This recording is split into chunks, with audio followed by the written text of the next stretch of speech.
With the change of season, I am looking forward to those beautiful winter flavours. Those sweet, frosted Brussels sprouts, roasted carrots.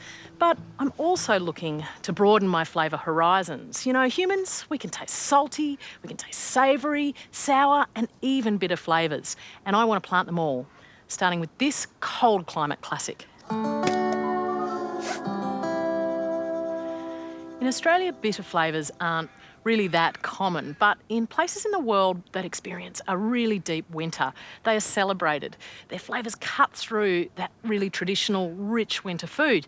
And here in the Central Highlands, well, we get really good winters. Last year, it even snowed. So Radicchio is a perfect crop for us. You will find a couple of varieties available in seedlings, but if you want diversity, you've got to do it yourself. I'm a bit obsessed, so I've grown 6 Italian varieties from seed. Actually prepared this garden bed about a week ago. I gave it a really good aeration with a fork, just wriggling it about, and then put a thick layer of homemade compost on and a bit of lucerne mulch. And then I've put a bit of water on it, so it's absolutely raring to go. Now, these are quite big plants, and growing in the cooler months, they are also prone to rot, so you need to give them a bit of space to grow, about 30 to 40 centimetres between each. To keep track of the varieties, just some pegs with the names written on, and then I'll know what I'm growing.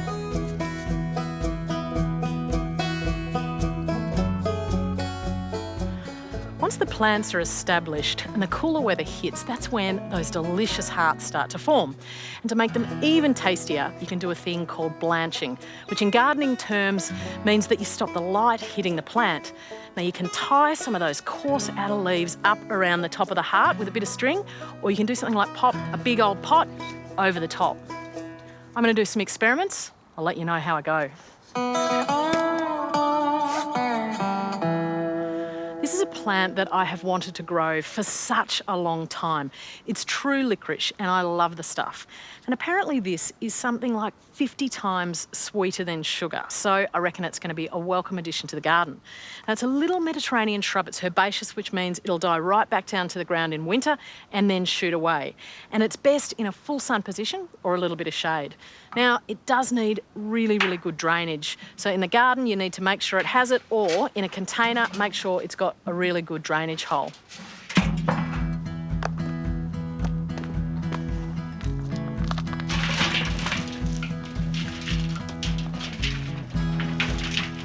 Part of the plant that you actually harvest and process and use, the sweet bit, are the roots. And you do that every 2 or 3 years. You need to let the plant get quite large to do it.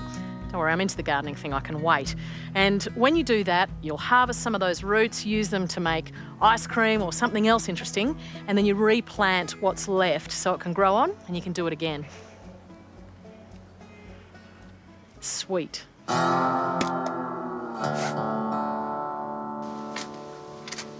When it comes to sour flavours, sorrel is the absolute queen. And it's really, really good through the cooler months. I like it in small amounts in salads, but the French make a fantastic soup and it is so easy to propagate. Just lift a plant out of the ground and divide it. This might look pretty brutal, but I promise they can take it. In fact, in the wrong garden, they can be a bit of a weed. Any piece with a little bit of root will shoot away. I'm just removing the excess leaves to make sure they don't dry out before they re-establish.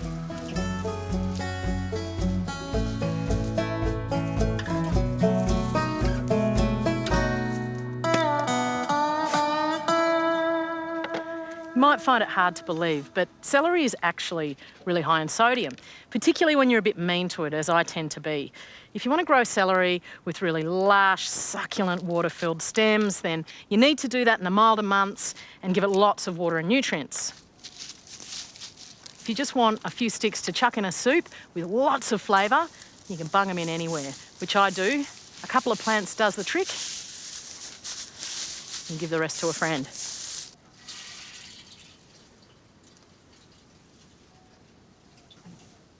And now to the last flavour, which is a little bit hard to describe.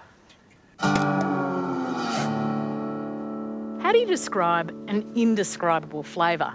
Is it earthy or meaty, We call it savoury, but the Japanese call it umami, and it makes food delicious. And one of my very favourite umami ingredients is the Japanese daikon radish. They really are as easy to grow as any other radish, so always from seed. They are a little bit bigger, so as they come up, you want to thin them to about 10 to 15 centimetres between each plant. But they are the most fantastic food. You can eat them raw, you can pickle them or ferment them or cook them into soups where they take on all the flavours. They are absolutely fantastic for winter. Of course, I am still enjoying the last of those sweet summer crops, but my eyes and my taste buds are firmly fixed on the complexity of winter. It is a wonderful time to garden. So what are you waiting for? Get growing.